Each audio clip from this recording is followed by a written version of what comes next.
ஜெய் ஸ்ரீ மாத்ரே நமக. ஜெய் குருதத், ஜெய் குரு பரசுராம். நமஸ்காரம். நான் கரூர்லேருந்து வல்சலா பணிக்கர், பிரசன்ன ஜோதிடர். இன்னைக்கு நம்ம 2025ஆம் ஆண்டு புத்தாண்டு பலன்கள் மீன ராசிக்கு எப்படி இருக்குன்னு பார்க்க போகிறோம். இப்போ நான் சொல்லக்கூடியது வந்து பொதுவான பலன்கள் தான்.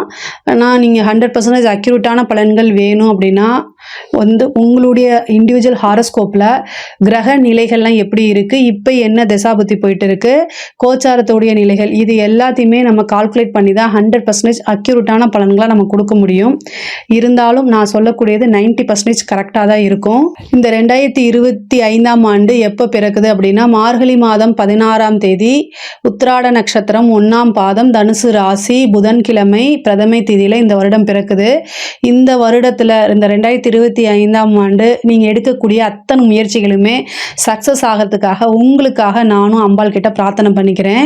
இந்த வருஷம் பிறக்கிற அந்த டைமில் வந்து உங்களுடைய ராசி அமைப்பு படி கிரகத்துடைய நிலைகள்லாம் எப்படி இருக்குன்னு பார்க்கலாம். உங்களுடைய ராசியில் ராகுவும், 7ஆம் இடத்துல கேதுவும், 3ஆம் இடத்துல குருவும், 5ஆம் இடத்துல செவ்வாய் நீச்சமாக இருக்காரு, 9ஆம் இடத்துல புதன், 10ஆம் இடத்துல சூரியனும் சந்திரனும் இருக்காங்க, 12ஆம் இடத்துல வந்து சனியும் சுக்கிரனும் இருக்குது. இதுதான் வந்து அந்த வருஷம் பிறக்கிறப்போ உங்களுடைய பிளானட்டோட பொசிஷனுங்க உங்கள் ராசி அமைப்பு படி. பொதுவாக இந்த வருஷம் எப்படி இருக்குன்னா நிறைய நன்மைகள் தான், நிறைய மாற்றங்கள் வரப்போகுது. நன்மையோ தீமையோ நிறைய மாற்றத்துக்கு நீங்கள் தயாராகிக்கணும். இந்த 2025ஆம் ஆண்டில் பொதுவாக வந்து புதுசாக ஒரு கெரியரை நீங்கள் ஸ்டார்ட் பண்ணும்போது, புதுசாக ஒரு லைஃப்பை ஸ்டார்ட் பண்ணும்போது மாற்றம்ங்கிறது ரொம்ப அவசியமானது தான். அந்த மாற்றத்தை வந்து நம்ம நல்லபடியாக நமக்கு ஃபேவராக மாற்றிக்கிறது நம்ம கையில் தான் இருக்குது. சனி வந்து உங்களுக்கு இவ்வளோ நாளாக விரைச்சனியாக இருந்தார். ஃபஸ்ட்டு இந்த வருஷம் பிறந்தோடனே சனி தான் ஃபஸ்ட்டு பயிற்சி ஆகிறாரு. மார்ச் 29ஆம் தேதி வந்து சனி பயிற்சி ஆகிறாரு. ராகு கேது வந்து மே மாதம் 14ஆம் தேதியும், குரு வந்து மே 18ஆம் தேதியும் இந்த வருஷம் பயிற்சி ஆகுது. இந்த குரு இதெல்லாம் விட்டுருங்க, சனி வந்து ஜென்ம சனியாக மாறுது. இந்த வருஷம் பிறந்தோடனே இந்த மார்ச்சுக்கு அப்புறம் வந்து ஏப்ரல்னு வச்சுக்கோங்களேன், இந்த மே மாதம் ராகு கேது கீழே இறங்குது. கிட்டத்தட்ட 1 மந்த் வந்து பார்த்திங்கன்னா ராகுவும் சனியும் உங்களுக்கு இருக்குது. அந்த காலகட்டம் தான் கடுமையான காலகட்டம். அதை தாண்டிட்டாலே பெருசாக உங்களுக்கு வந்து ப்ராப்ளம்லாம் இருக்காது. ஏன்னா அது முக்கியமாக வந்து உத்திரட்டாதி பூரட்டாதி இந்த நட்சத்திரக்காரர்கள் ரொம்ப ரொம்ப அதாவது மென்டலி வந்து ரொம்ப சிக்கடாக இருக்கிற மாதிரி அமைப்புகளை தோற்றத்தை உருவாக்கி கொடுத்துரும். பட் ஆனால் வந்து ஸ்ட்ராங்காக இருக்கணும். பொதுவாகவே மீனராசிக்காரங்க வந்து ரொம்ப ஸ்ட்ராங் மைண்டடு தான். எந்த பிரச்சனை வந்தாலும் புலம்பிட்டியாவது அதை சமாளிச்சிருவீங்க. ஆனாலும் எந்த பிரச்சனையிலையும் சிக்காமல் ஈஸியாக வரக்கூடிய ஆட்களும் நீங்கள் தான்.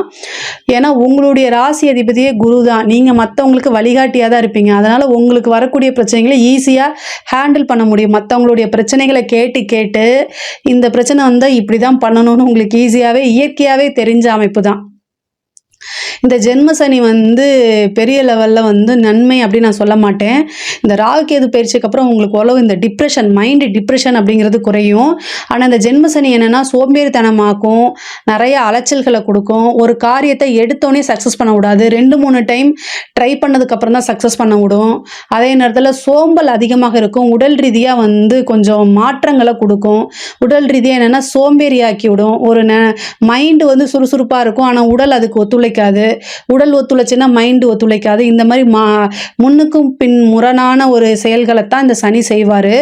ஆனால் உழைப்புக்கேற்ற பலனை உறுதியாக கொடுத்துருவார். இது எல்லாமே பீட் பண்ணி வரதில் தான் உங்களோடது இருக்குது. மீனராசியை பொறுத்த வரைக்கும் ஒரு விஷயத்தை நினச்சிட்டிங்கன்னா அதை சக்ஸஸ் பண்ணாமல் விடவே மாட்டீங்க. இந்த ஜென்ம சனி பெரிய லெவலில் உங்களுக்கு பெருசாக பாதிப்பை உண்டு பண்ணிட மாட்டார். உங்கள் ராசிக்கு வந்து அவர் 12ஆம் அதிபதியாக இருந்தாலும் கூட 11க்கும் அவர் தான் அதிபதி. அப்போ வந்து விரயம் மட்டும் கிடையாது, லாபத்தையும் உறுதியாக உங்களுக்கு கொடுப்பாரு. உங்கள் ராசியில் இருந்து அவர் 10ஆம் இடத்தை பார்க்குறாரு. 11ஆம் அதிபதி 10ஆம் இடத்தை பார்க்குறது ஒரு நன்மை தான். தொழில் மூலிமா நல்ல லாபம் வரும். புதுசாக தொழில் தொடங்குறதுக்கு உண்டான அமைப்புகளையும் ஏற்படுத்தி கொடுப்பாரு. உங்களோட ஜாதகத்தில் 10ஆம் அதிபதியோட தசாபுத்திகள் ஏதாவது இருந்துச்சு அப்படின்னா தொழிலுக்காக புதுசாக இன்வெஸ்ட் பண்ணுறது, ஏதாவது ஒரு விரயம் பண்ணுறது, அது சுப விரயமாக மாற்றிக்கிறது, இது எல்லாமே உங்கள் கையில் தான் இருக்குது. அதே மாதிரி குரு வந்து 18ஆம் தேதி மே மாதம் பயிற்சியாகி ரிஷபத்திலேருந்து மிதுனத்துக்கு போகும்போது 4ஆம் இடத்துக்கு போகிறாரு. உங்கள் ராசிக்கு 4ஆம் இடத்துக்கு போகிறார். அங்கேருந்து 10 பார்க்குறாரு. அப்போ தொழிலுக்காக நிறைய நன்மைகள் நடக்கும். 12ஆம் இடத்தையும் பார்க்கறனால தொழிலுக்காக இன்வெஸ்ட் பண்ணுறது, அதே மாதிரி தொழிலுக்காக விரயங்கள் பண்ணுறது, சுப விரயமாக பண்ணுறது, இந்த மாதிரி விஷயங்கள்லாம் நடக்கும். முக்கியமாக வந்து தொழிலுக்காக வண்டி வாகனங்கள் வாங்குறது, இடம் வாங்குறது இந்த மாதிரி நிகழ்வுகள் உங்களுக்கு நடக்கும். புதுசாக பார்ட்னர்ஸ் போடுறதுக்கு உண்டான அமைப்புகள் தானாக தேடி வரும். தொழில் மூலிமா நல்ல லாபம் கிடைக்கும். உத்தியோகத்தில் இருக்கவங்களுக்குலாம் வந்து ப்ரொமோஷன் கிடைக்கும். இந்த 6ஆம் இடம் அப்படிங்கிறது இவ்வளோ நாளாக சனி பார்த்துட்டு இருந்துச்சு. இப்போ 6ஆம் இடத்துக்கு சனியோடைய பார்வை விலகிருச்சு. உத்தியோகஸ்தானத்துக்கு விலகிருச்சு. இந்த ராகுகேது வந்ததுக்கப்புறம் உங்களுக்கு உத்தியோகத்தில் பல மாற்றங்கள் உறுதியாக உண்டு. நீங்கள் முன்னுக்கு வரக்கூடிய காலகட்டம் அப்படின்னா இந்த 2025 தான். உத்தியோகத்தை பொறுத்த வரைக்கும் உத்தியோகத்தில் ரொம்ப பிரமாதமாக இருக்குங்க. நீங்கள் ஆல்ரெடி செமையான உழைப்பாளிங்க. ஃபீல்டு ஒர்க் அப்படின்னா உங்களை மாதிரி யாரும் பண்ண முடியாது. மைண்டு ஒர்க்கும் நீங்கள் நல்லா பண்ணுவீங்க.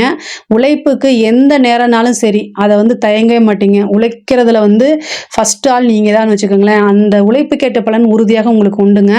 இந்த வருஷம் வந்து உத்தியோகத்தில் உங்களுக்கு நிறைய ப்ரொமோஷன் கிடைக்கும். ஒரு நல்ல திடீர் அதிர்ஷ்டம் கிடைக்கும். அதே மாதிரி உத்தியோக ரீதியாகவும் சரி தொழில் ரீதியாகவும் சரிங்க. நீங்கள் வெளிநாடு போகிறதுக்கு உண்டான அமைப்பு. ஏன்னா 12ஆம் இடத்துக்கு ராகு வருது. அப்போ வந்து வெளிநாடு, வெளி மாநிலம், வெளியூர் இதெல்லாம் பிரயாணம் பண்ணுறது, அதுக்காக அலையிற மாதிரி இருக்கும். நீண்ட தூர பிரயாணங்கள் வந்து உங்களுக்கு அலைச்சல் இந்த மாதிரி ஏற்படுத்தினாலும் அது மூலிமா ஆதாயம் பெனிஃபிட்லாம் உங்களுக்கு உறுதியாக உண்டு. 10ஆம் இடத்துக்கு சனியோடைய பார்வை இருக்குது. தொழிலில் அதிகமான கவனத்தை செலுத்துங்க. ஒன்றுக்கு மேற்பட்ட விஷயங்களை நீங்கள் பண்ணும்போது தான் உங்களுக்கு சக்ஸஸ் கிடைக்கும். ஃபஸ்ட் அட்டம்ப்ட்லேயே வந்து ஒரு விஷயத்தை சக்ஸஸ் பண்ண முடியாது. அதனால் நீங்கள் அதை வந்து பேசி பேசியோ அல்லது உங்களுக்குள்ளே செல்வாக மோட்டிவேட் பண்ணி உங்களோட மைண்டுக்கு கொண்டு போய் வச்சுட்டீங்க அப்படின்னாலே எந்த வித பிரச்சனையும் கிடையாது. அதே மாதிரி படிக்கக்கூடிய மாணவர்களுக்கு வந்து படிப்பில் வந்து நல்ல ஆர்வம்லாம் வந்துடும். ஆனால் இந்த ஜென்மசனி வந்து சோம்பேறித்தனம் அலட்சியத்தை உண்டு பண்ணிடும். இயற்கையாக ஒரு விஷயத்தை நீங்கள் வந்து படித்த உடனே அதை மக்கப்லாம் பண்ண மாட்டீங்க. ஒரு வாட்டி ரீட் பண்ணி அதில் என்ன சாராம்சமோ அதை புரிஞ்சிட்டு அதை நீங்கள் ஓனாக எழுதக்கூடிய அமைப்பு தான்.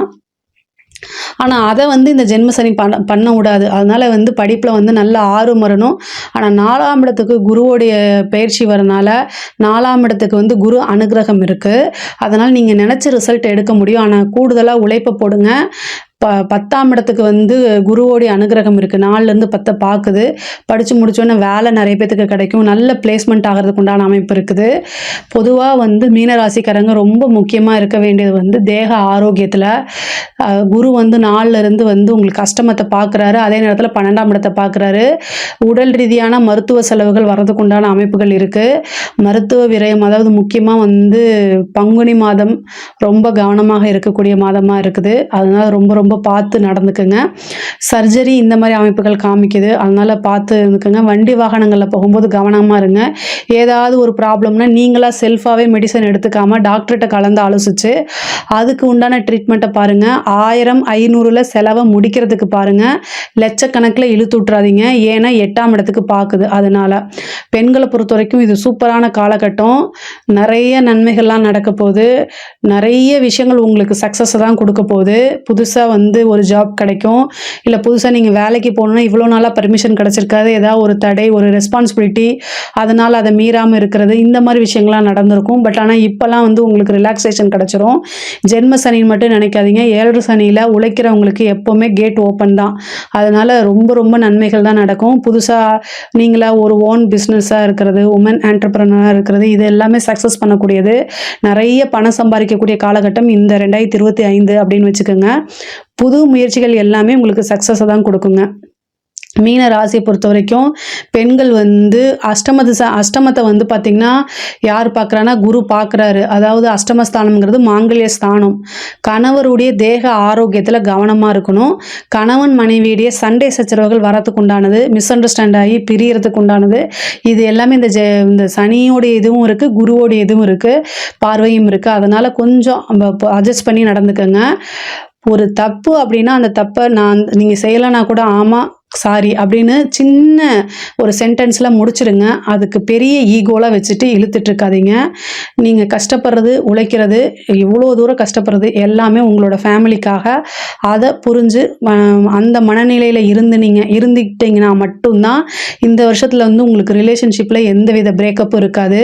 ஒரு சிலருக்கெலாம் வந்து லவ் சம்மந்தப்பட்ட பிரச்சனை பெரும் தலைவலியாக மாறும். அதிலிருந்து நீங்கள் மூவ் ஆன் பண்ணி தான் வரணும். அது பெரிய லெவலில் உங்களுக்கு சக்ஸஸை கொடுக்காது. இந்த வருஷம் வந்து பார்த்திங்கன்னா ரிலேஷன்ஷிப் பிரேக் அப்படிங்கிறதுல நம்பர் 1 அப்படிங்கிறது இந்த வருஷம் தான். எந்த அளவுக்கு நீங்கள் கெரியரில் வந்து நீங்கள் பெரிய லெவலில் சக்ஸஸ் பண்ணுறீங்களோ அதே நேரத்தில் ரிலேஷன்ஷிப்பில் நிறைய பிரேக் ஆகிறதுக்கு உண்டான வாய்ப்பு இருக்குது. சனி வந்து 7ஆம் இடத்தை பார்க்குறாரு. கணவன் மனைவியிடையே ஒற்றுமை இருக்கணும். அதாவது கல்யாணம் ஆகிறதுக்கு முன்னாடி நம்ம எத்தனை வேணால் வந்து பிரியலாம், எத்தனை தடவை வேணால் பிரியலாம். கல்யாணம் ஆகிட்டா நமக்குன்னு ஒரு குழந்தை குட்டி வந்துருச்சுன்னா அவங்க நம்மளே தான் ஃபாலோ பண்ணுவாங்க. அதை நீங்கள் மனசில் வச்சுட்டு இது பொதுவாகவே அனுசரித்து போகிறது ரொம்ப ரொம்ப நல்லது. அரசியல் சம்மந்தப்பட்டவங்களுக்கு சூப்பரான காலகட்டம். அரசியல் யாருக்கு நல்லா இருக்கோ இல்லையோ, மீன ராசியில் இருக்கக்கூடிய அரசியல்வாதிகளுக்கு சூப்பரான டைம் அப்படின்னு சொல்லலாம். ஏன் அப்படின்னா முக்கியமாக 7 சனியில் தான் வந்து பார்த்திங்கன்னா மக்களுடைய சப்போர்ட் வந்து பெருந்திரளாக வரும். அரசியல்வாதிகள் எல்லாருமே வந்து அவங்களுடைய சக்ஸஸ் அப்படிங்கிறது வந்து 7 சனியில் தான் நடந்திருக்கும். எப்போல்லாம் சனி சந்திரனுக்கு தொடர்பு கொள்ளுதோ அந்த காலகட்டங்களில் எப்பவும் இல்லாத பெரிய லெவலில் மாற்றமும் முன்னேற்றமும் உறுதியாக உண்டு. பொதுவாக 7 சனி வந்து ஃபெயிலியரை கொடுக்குன்னு சொல்லுவாங்க. அப்படிலாம் கிடையவே கிடையாது. 7 சனி ஃபெயிலியரை கொடுக்காது. அந்த ஜென்ம சனியில் பெரிய லெவலில் மாற்றங்கள் கிடைக்கும். மக்களுடைய பெரும் ஆதரவு கிடைக்கும். பதவி ஸ்தானத்துக்கே குரு வந்து உட்கார்றாரு. ஒரு பெரிய பதவி கிடைக்கும். எலெக்ஷனில் ஜெயிக்கிறது கிடைக்கும். மாசாக ஜெயிக்கிறது கிடைக்கும். ஆனால் என்னென்னா பேசக்கூடிய வார்த்தைகளை நிறுத்தி நிதானமாக இருக்கணும். 12ஆம் இடத்துக்கு கூடிய ராகு, 6ஆம் இடத்துக்கு வரக்கூடிய கேது, இது எல்லாமே ஓகே தான். அரசியல்வாதிகளுக்கு சூப்பரான டைம் தான். அரசாங்க துறையில் இருக்கவங்களுக்கு வந்து ரொம்ப ரொம்ப கவனமாக இருக்கணும். ஏன் அப்படின்னா சனி வந்து நேர்மையாக இல்லைன்னா அதுக்குண்டான பனிஷ்மெண்ட்டை கொடுத்துருவாரு. ஆனால் உங்களுக்கு ப்ரமோஷன் வராமல் தடைபட்டு இருந்துச்சு இல்லையா, அது எல்லாமே இந்த டைமில் எதிர்பார்க்கலாம். 7ஆம் இடம் அப்படிங்கிறது வந்து ரொம்ப ரொம்ப அதாவது என்னென்னா நமக்கு வரக்கூடிய நிவர்த்தி. அதாவது குருவோடைய வீட்டில் சனி இருக்கார். அப்போ நியாயமான விஷயங்களுக்கு 100% அக்யூரேட்டான பலன்களை சனி கொடுத்துருவாரு.